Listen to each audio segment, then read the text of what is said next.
खुशामदीद। रात के 9:34 हुआ चाहते हैं। प्रोग्राम अब तक के साथ मैं हूं आसिफ रशीद, जम्मू के स्टूडियो से बराह रास्त। प्रोग्राम में सबसे पहले मशरिक़ वस्ता की ताज़ा तरीन सूरत हाल से आपको आगाह करते चलें।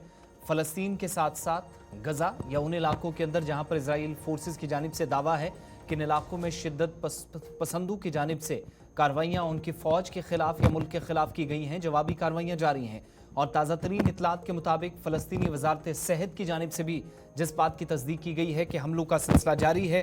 शुरुआत इस खबर के साथ जहां पर गज़ा के अंदर इजराइल की जानिब से एक स्कूल पर हमला किया गया है और हमले में अब तक की जानकारी के मुताबिक 28 फ़लस्तीनी शहीद हो चुके हैं। बड़ी खबर के साथ शुरुआत, गज़ा के अंदर फ़लस्तीन की जानिब से हमलों का सिलसिला या फ़लस्तीनी हिस्सों के अंदर इजराइल की जानिब से कार्रवाइयाँ और भी तेज़ की गई हैं और ये वो इलाके हैं जहाँ पर शहरी आबादी है।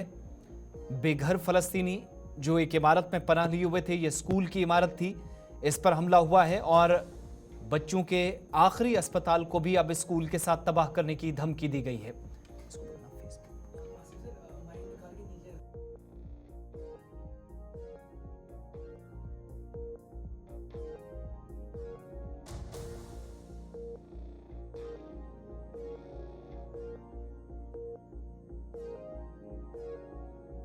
में इजराइल का स्कूल पर बमबारी का सिलसिला, पिछले 3 दिनों के दौरान तीसरा स्कूल तबाह किया गया है और गजा की पट्टी में एक स्कूल को अब फिर से निशाना बनाया गया है। कम से कम 28 फ़लस्तीनी शहीद और 54 से ज़ायद जख्मी हुए हैं। स्कूल बेघर शहरियों के जो यहाँ पर पनाह लिए हुए थे उनको निशाना बनाया गया।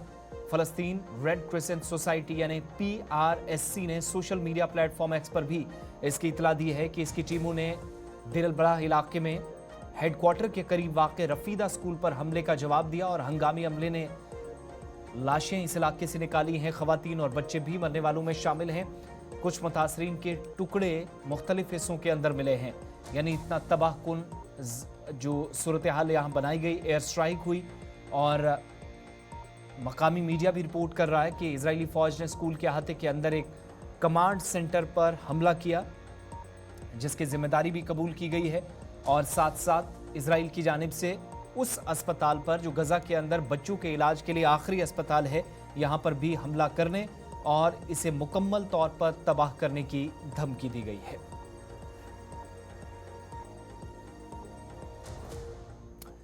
आगे बढ़ते हैं, बात मरकज़ के ज़ेर इंतज़ाम जम्मू कश्मीर की यानी मकामी सतह की खबरों पर आते हैं। एनफोर्समेंट डायरेक्टरेट की जानिब से एक बड़ी कार्रवाई की गई है और बैंक फ्रॉड मामले में मनी लॉन्ड्रिंग एक्ट के तहत कार्रवाई की गई है। श्रीनगर में 3.40 करोड़ रुपए से जायद मालियत की 6 गैर मनकुला जायदादें कुर्क की गई हैं। एनफोर्समेंट डायरेक्टरेट श्रीनगर के बयान के मुताबिक श्रीनगर और इसके आसपास इलाकों में कुछ ऐसे अफराद के खिलाफ शिकायतें थी जिन्होंने बैंक से मुतल्लिक इस फ्रॉड केस में जिनका नाम था, इनके खिलाफ कार्रवाई हुई। इश्तियाक अहमद परे, तारिक अली परे, हसीना बानो और मकसूद अली परे की 6 जायदादें आर्जी तौर पर कुर्क कर दी हैं। ईडी के बयान के मुताबिक जम्मू कश्मीर ग्रामीण बैंक फ्रॉड केस में दिल्ली के अगीर नगर में एक फ्लैट भी मुंसलिक किया गया है, अटैच करने की तस्दीक की गई है और ये कार्रवाइयां उस वक्त हुई हैं जब इस केस में पहले से ही तहकीकात मुख्तलिफ हिस्सों के अंदर चल रही थी और कई मरतबा पूछताछ के दौरान हमने देखा कि मरकज़ के ज़ेर इंतज़ाम इलाके में जायदाद कुर्क करने की कोशिशें होती रही हैं।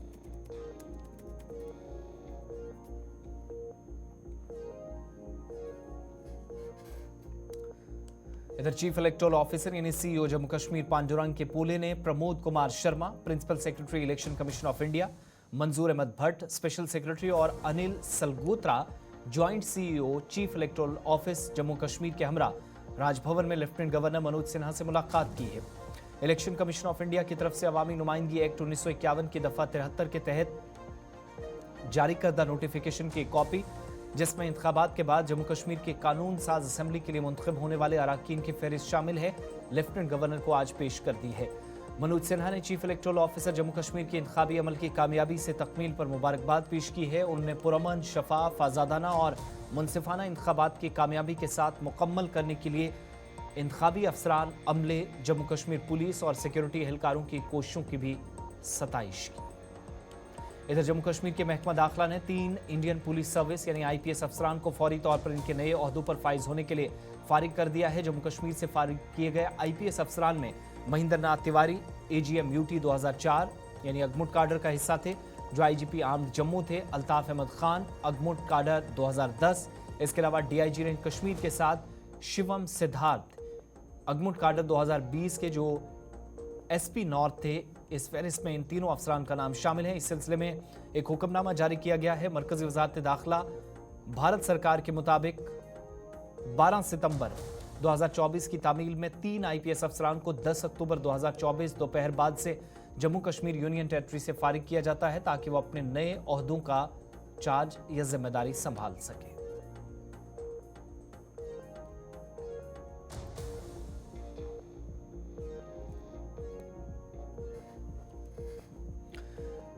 इधर ईडीआर की एक और ताज़ा रिपोर्ट सामने आ गई है और हालिया इंतखाबात में मरकज के ज़ेर इंतजाम जम्मू कश्मीर में 84% नौ मुंतखब अराकीन असेंबली अराकीन या जो एमएलएज हैं वो करोड़पति हैं। इस रिपोर्ट में तस्दीक हुई है। 2014 के मुकाबले 9% ये तादाद इन एमएलएज की अराकीन की ज़्यादा बताई जाती है जो जीत कर आए हैं। एसोसिएशन ऑफ डेमोक्रेटिक रिफॉर्म्स यानी ईडीआर की जमा करदा आदादोशुमार के मुताबिक एमएलएज की औसतन असासे 11.43 करोड़ रुपए तक पहुंच चुके हैं। यह आदादोशुमार जाहिर करते हैं कि एमएलएज के असासे गुज़श्ता दहाई में दुगना हो चुके हैं, जो कि 2014 में 4.56 करोड़ रुपए थे। जम्मू कश्मीर कांग्रेस के सदर तारिक हमीद कर्रा, बीजेपी लीडर देवेंद्र राणा उन अमीर तरीन एमएलएज में शामिल हैं जिनके असासे 100 करोड़ रुपए से ज्यादा है। ईडीआर के मुताबिक जम्मू कश्मीर के 90 नौ मुंतखब एमएलएज में 76 ने 1 करोड़ रुपए से ज्यादा के असासे जाहिर किए हैं। 2014 में 87 में से 65 अराकीन यानी 75% करोड़पति थे। तारिक हमीद कर्रा जो सेंट्रल चार्टिंग सीट से कामयाब रहे हैं 148 करोड़ के असासे जाहिर किए हैं। जम्मू कश्मीर के अमीर तरीन एमएलए हैं। बीजेपी के देवेंद्र सिंह राणा जो नगरोटा हल्के से कामयाब हुए दूसरे नंबर पर हैं, जिनके असासे 126 करोड़ रुपए हैं। और कारोबारी और नेशनल कॉन्फ्रेंस के एमएलए मुश्ताक अहमद गुरु जो छानपुरा हल्के से मुंतखब हुए 94 करोड़ रुपए के असासों के साथ तीसरे नंबर पर हैं। आम आदमी पार्टी के महराज मलिक जिनने आम आदमी पार्टी का जम्मू कश्मीर में खाता खोला, जिनके असासे सिर्फ 29,070 रुपए हैं, जम्मू कश्मीर के गरीब तरीन एमएलए बने हैं। जम्मू कश्मीर में आम आदमी पार्टी के पहले एमएलए भी वो हैं। एनसी के एमएलए जावेद अहमद मिर्चाल जो करना से मुंतखब हुए हैं दूसरे गरीब तरीन एमएलए हैं, जिनके असासे 3 लाख रुपए हैं। एनसी के ही कोकरनाग से एमएलए जफर अली खटाना 34 लाख रुपए के असासों के साथ तीसरे नंबर पर हैं। कांग्रेस के 6 एमएलएज की औसतन असासे 30 करोड़ रुपए से ज्यादा हैं। बीजेपी के 29 अराकीन औसतन असासे 14.55 करोड़ रुपए हैं। एनसी के 42 एमएलएज की औसतन असासे 8.47 करोड़ रुपए हैं। 3 पीडीपी अराकीन जो जीत कर आए, इनके असासे 4.25 करोड़ रुपए और 7 आजाद उम्मीदवार की औसतन असासे 5 करोड़ रुपए के करीब है।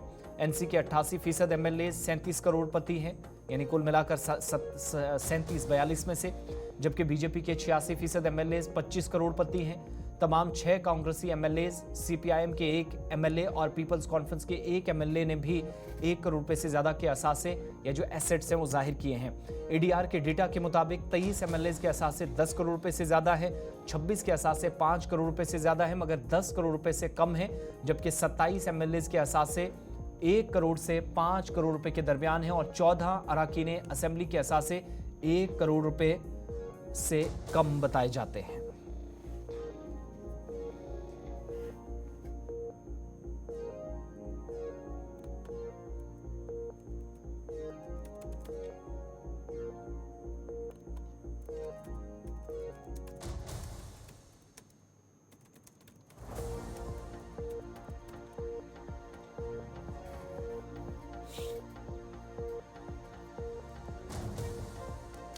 सुरनकोट असेंबली हल्के से रुकने असेंबली चौधरी मोहम्मद अकरम ने मरकज के ज़ेर इंतजाम जम्मू कश्मीर में आइंदा कायम होने वाली नई हुकूमत को मुकम्मल हिमायत देने का आज ऐलान कर दिया।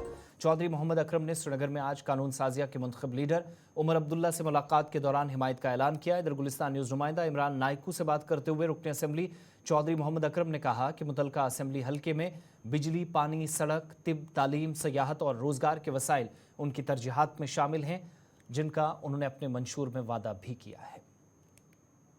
तो उन्होंने रजौरी पुंछ की 2 सीटें जो थी वो बिल्कुल कांग्रेस का ज़बरदस्त, और कांग्रेस का प्रेशर ही सिर्फ रजौरी पुंछ के लिए था क्योंकि ये चीज़ें जो थी उन दिनों हम यहाँ ही थे जब उसकी अलायंस की बात चल रही थी। नेशनल कॉन्फ्रेंस नहीं अलायंस चाहती थी, लेकिन फिर कुछ मजबूरियाँ बनती हैं, तो उस वजह से इन्होंने वो कर लिया। तो हम चूँकि नेशनल कॉन्फ्रेंस में आ गए थे, तो मजबूरी थी कि हमें मैंडेट नहीं दिया। पार्टी की मजबूरी हो सकती है, हुई भी है, लेकिन जब अल्लाह ताला ने हमें कामयाब कर दिया तो फिर हमें फिर मुड़ के अपने घर वापसी जो है, मेरे ख्याल से, मैं अपनी बात करता हूँ, तो मैंने यही लगा कि बेहतर यही है। और फिर मेरे जो वोटर हैं, सपोर्टर हैं, उनसे भी मैंने मशवरा किया, उनसे मशावरत ली। तो फिर उसके बाद मैं यहाँ, उन्होंने मुझे इनवाइट किया, मुझे बुलाया, तो फिर मैं आज सुबह आया। तो हमने वहाँ ज्वाइन नहीं हुए हैं हम उनको आउटसाइड से सपोर्ट दे रहे हैं। जी हाँ सर, देखिए जो पीर पंचाल का एरिया है उसमें बहुत ज़्यादा डेवलपमेंट की ज़रूरत है। मैं अपनी कंस्टिट्यूंसी की बात करूँगा कि 10 साल हो गए हैं वहाँ कोई रिप्रेजेंटेशन नहीं थी।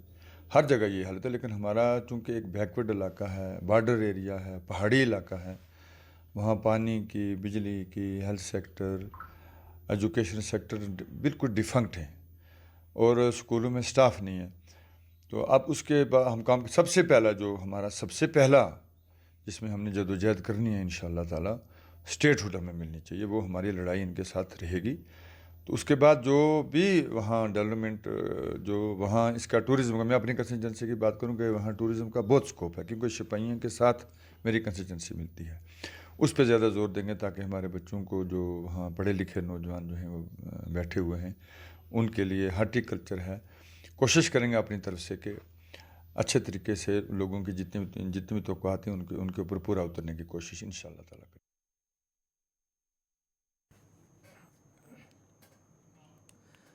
इधर जम्मू कश्मीर नेशनल कॉन्फ्रेंस के सीनियर रहनुमाओं और पुंछ हवेली असेंबली हल्के से रुकन असेंबली एजाज अहमद जान ने भी श्रीनगर में पार्टी की आला क़यादत से इस कामयाबी के बाद पहली मुलाकात कर हुकूमत साजी के लिए मुबारकबाद पेश की। इस मौके पर गुलिस्तान न्यूज़ से बात करते हुए एजाज अहमद जान ने हालिया इंतखाबात को तारीखी इंतखाब करार देते हुए कहा कि जमात पूरे खित्ते में मजबूत है और इंतखाबी मंशूर में किए गए वादे किसी भी सूरत में पूरे किए जाएंगे। उनके मुताबिक मुख्तलिफ इलाकों के अंदर मुतलका इलाके में अवाम को बुनियादी सहूलियात या ज़रूरियात मैसर हों, इसके लिए वो वादाबंद हैं।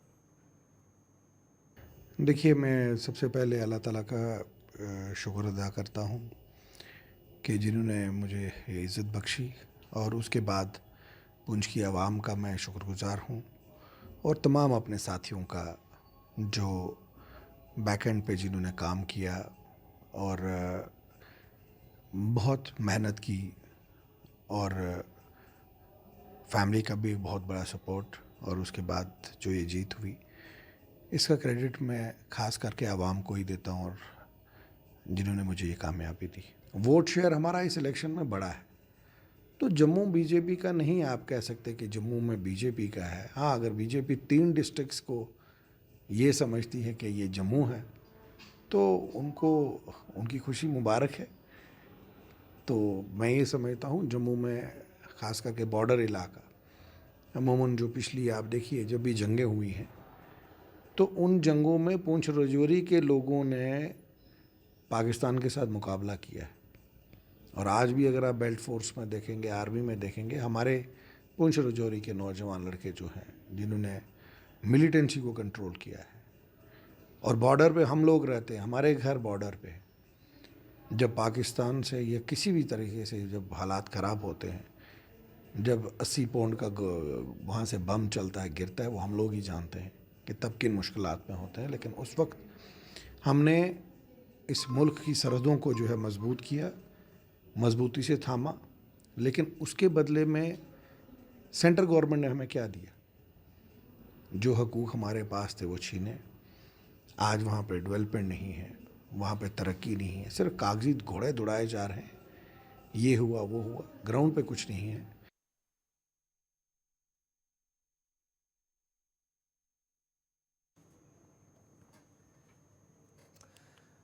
पुंछ डिस्ट्रिक्ट राष्ट्रीय rifles battalion headquarter counter insurgency force यानी रोमियो के ज़रिए एहतमाम 3 से 10 अक्टूबर तक मकामी नौजवानों के लिए अंडर 21 क्रिकेट टूर्नामेंट का इनेकाद अमल में लाया गया। नौजवानों को बाख्तियार बनाने और उन्हें मंशियात से दूर रखने के जज्बे से ये टूर्नामेंट सुरनकोट में काफ़ी अहमियत का हामिल रहा। जिसके लिए तमाम तर तैयारियां काफ़ी पहले से चल रही थी। इस टूर्नामेंट ने तहसील सुरनकोट के दूर दराज इलाकों के तलबा या नौजवानों को अपनी काबिलियत या सलाहियतों को जाहिर करने के लिए एक प्लेटफॉर्म फराहम किया। इस मेगा इवेंट में कुल 15 टीमों ने हिस्सा लिया, जिसमें 500 से जायद नौजवानों ने खेल कूद से शायकीन क्रिकेट को मुतासिर किया। इस इवेंट में फौज के लिए इस तरह की तकरीबात के इनेकाद के लिए इजहार तशक्कुर और एहतराम का भी इजहार किया गया, जहां फौज ने नौजवान नस्ल को मंशियात से दूर रखा जाए मुसलसल कामयाब कोशिशें की।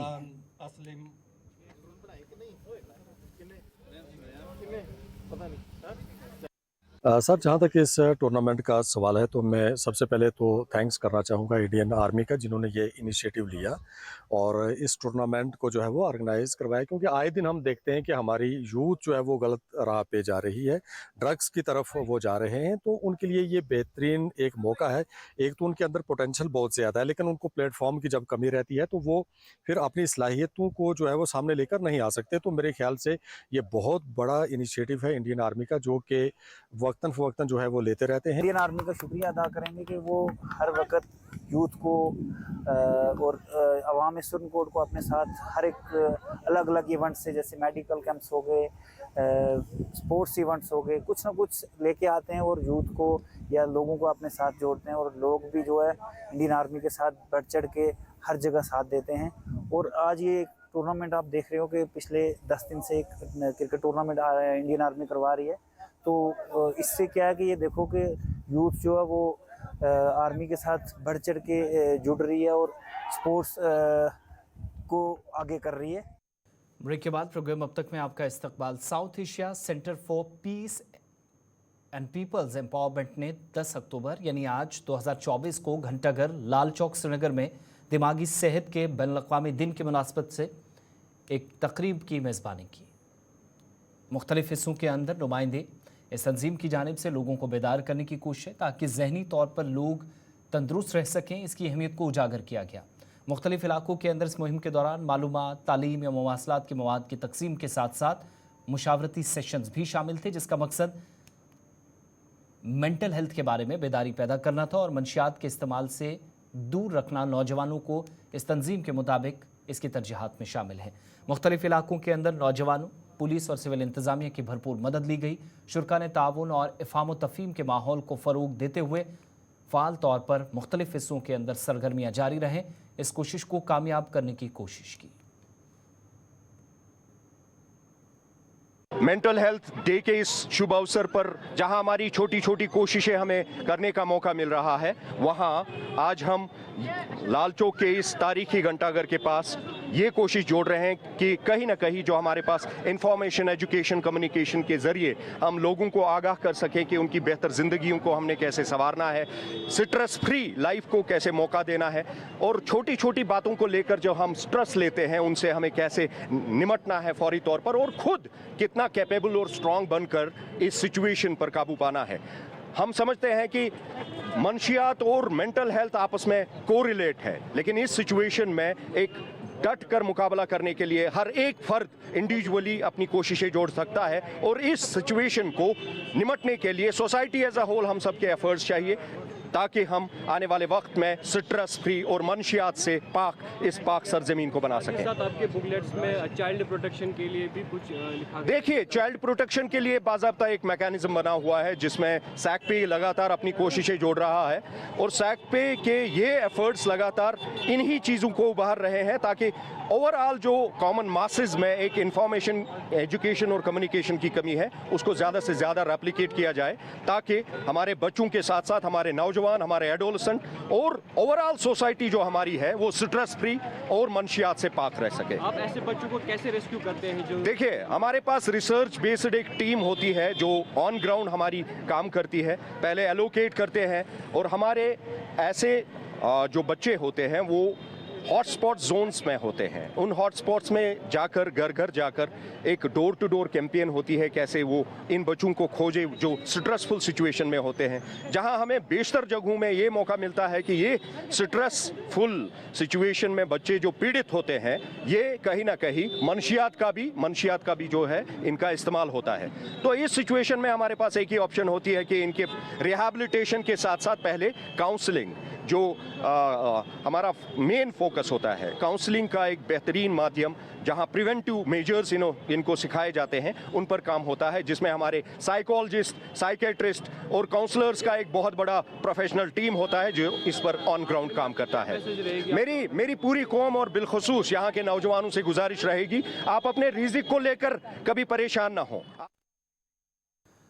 जेलम जी की फिल्म कार्निवल के मकामी फिल्म साजों या फिर उन तमाम फनकारों की जानिब से जो वादी कश्मीर में फिल्म शूटिंग का हिस्सा रहे हैं और माजी करीब में कई अहम तरीन और टॉप फिल्म्स शूट की हैं, इसके लिए आज एक प्रेस ब्रीफिंग के ज़रिए भी लोगों की तवज्जो इस जानिब मबजूल कराई गई। प्रेस कॉन्फ्रेंस में मकामी फिल्म साजों या इन फनकारों की जानिब से एक बार फिर से अपने ख्यालात का इजहार करते हुए इन मामलात पर भी तशवीश का इजहार किया, जहाँ पर इस अहम तरीन शोबे के लिए इनके मुताबिक फ़िल्म पॉलिसी तो बनी है, लेकिन मज़ीद इस पर काम करने की ज़रूरत है ताकि फ़नकारों के लिए मज़ीद तरक्की और रोज़गार के वसाइल पैदा हो सकें और नए नौजवान जो इस शोबे के साथ जुड़ना चाह रहे हैं या फ़िल्मी दुनिया से वाबस्ता वो लोग जिनको कम काम इस वक्त हासिल हो रहा है, उनके लिए मज़ीद दरवाजे खोले जा सकें।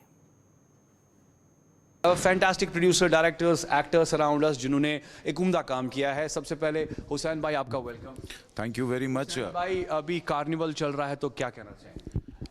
ये जहलिम के नाम से हमने शुरू किया था, तीसरी फिल्म है जो हम अब दिखाने जा रहे हैं। पहले लाइंस दिखाई, फिर कुल्फ दिखाई इमरान साहब की, और अब मेरी फिल्म है कश्मीर डेली। तो इसका अभी कल से ये फिल्म पब्लिक में होगी और लोगों से इल्तिजा कि आए देखे फिल्म को, कश्मीर इंडस्ट्री को बूस्ट दें। बहुत हमारे साथ मीर सरवर है, वेलकम सर। जानना चाहेंगे कि जम्मू कश्मीर के सिनेमा को लेकर आप भी कुछ कहें। अस्सलाम वालेकुम, बहुत बहुत शुक्रिया, थैंक यू वेरी मच। यहाँ के सिनेमा के लिए अगर हम देखें तो काफ़ी अरसे से लोग देखा जाए तो बातें ही करते हैं, लेकिन अल्टीमेटली इम्प्लीमेंटेशन बड़ी कम होती है। और ये जो फिल्म कश्मीर डेली है, ये वन ऑफ द, अगर देखा जाए तो क्योंकि एवरीबडी चाहे कोई भी फिल्म बनाता है तो हमेशा उसमें ये आता है कि फर्स्ट इसे कश्मीर में आसान आत थी, but this is one of the first in many senses जिसमें इंडिपेंडेंट टोटल अगर हम देखें 100% टैलेंट कश्मीर का ही था। और it was shot and released, और मेरे ख्याल से ये शायद वाहिद फिल्म थी आफ्टर मुआज़रात के बाद जो भी फिल्में महजूर आई, हवा खातून आई, दे वर लाइक दूरदर्शन फिल्म्स। बब was another film, but that was I think NFDC if I am not mistaken, और फिल्म डिवीजन वगैरह करके। और this was one of the first films which was released on PVR platform through out the country. और इसके अलावा I was involved with this film from the very beginning as one of the producers. आप भी काम कर रही है फिल्मों को लेकर, बॉम्बे में आपने कई सीरीज़ की है, बड़े शोज़ आपने किए हैं, बड़े बैनर्स के लिए, मगर अपनी इस इंडस्ट्री के लिए अगर देखा जाए तो डिफरेंट सा एक बेंचमार्क है। क्या कहना चाहेंगे इस वक्त लोकली जो फिल्में बन रही है वो किस तरह का एक विटनेस प्रोड्यूस कर रही है, किस तरह की सिचुएशन प्रोड्यूस कर रही है, कितना सपोर्ट लोकली उसे फिल्म इंडस्ट्री में मिल रहा है? इस वक्त जो फिल्में बन रही हैं, इस वक्त कोई चैलेंज नहीं है फिल्में बनाना, क्योंकि अभी हमारे पास प्लेटफॉर्म है। चैलेंज तब था 2013 में इंडिपेंडेंट मूवी बनाना, जबकि कोई सपोर्ट नहीं था। तो अब बन रही है, अब एक माहौल क्रिएट हो गया है, तो अब इजी है, टफ तब था, पर अच्छा है यूथ के लिए, एक प्लेटफॉर्म मिल गया उनको अपना टैलेंट दिखाने का। पर हुसैन साहब का बहुत बहुत शुक्रिया और मीर सरवर जी का कि इन्होंने एक शुरुआत की। मुझे नहीं पता मुआज़रात कब बनी है, मैं तब शायद पैदा भी नहीं हुई थी, पर मेरे लिए, इनके लिए मतलब मैं इनकी शुक्रगुजार हूँ। इवन जो भी यूथ आए इनको हमेशा अप्रिसिएशन देना चाहिए, कि याद रखना चाहिए कि इन्होंने शुरुआत की, तो अभी के लिए इजी है। बहुत बढ़िया सर। दानिश आपका वेलकम, आप एक सिंगर हैं। दानिश, मैं आपसे जानना चाहूँगा कि क्या लग रहा है आपको म्यूज़िक इंडस्ट्री को लेकर बात करें तो we have a fantastic versatile background, legends जिन्होंने कंट्रीब्यूट किया है। इस वक्त की जो इंडस्ट्री म्यूज़िक को लेकर है, क्या आपको लगता है कि एक लेवल ऑफ मार्क चेंज हो चुका है, या लोकल इंडस्ट्री के साथ फिल्म इंडस्ट्री में अब कश्मीरी म्यूज़िक ऐड ऑन हो रहा है? जी, जैसा कि इस फेस्टिवल के हवाले से मैं बात करूं, हमारी एक इससे पहले मूवी एक आई थी लाइंस, जिसमें मैंने गाया था। तो being a artist, I am not a renowned artist. एक मौका जो यहाँ पे मंच पे हमारे ज़िज़्ज़त ये बैठे हैं, इन्होंने एक मौका दिया लोकल आर्टिस्ट को प्रमोट किया। तो मैं समझता हूँ आज की डेट में जहाँ पे हमें बहुत कंपटीशन फेस करना पड़ता है, लेकिन यहाँ पे लोकल आर्टिस्ट्स को आजकल बहुत फोकियत मिल रही है। तो रहा सवाल इस फिल्म के हवाले से जो यहाँ पे चली, इमरान साहब की चली, खान साहब की चली, और हमारे साथ बहुत क्या बताऊं मैं, इनकी तो तारीफ़ जितनी भी की जाए कम है। इन्होंने अपने काम से लोहा मनवाया हिंदुस्तानी सिनेमा में।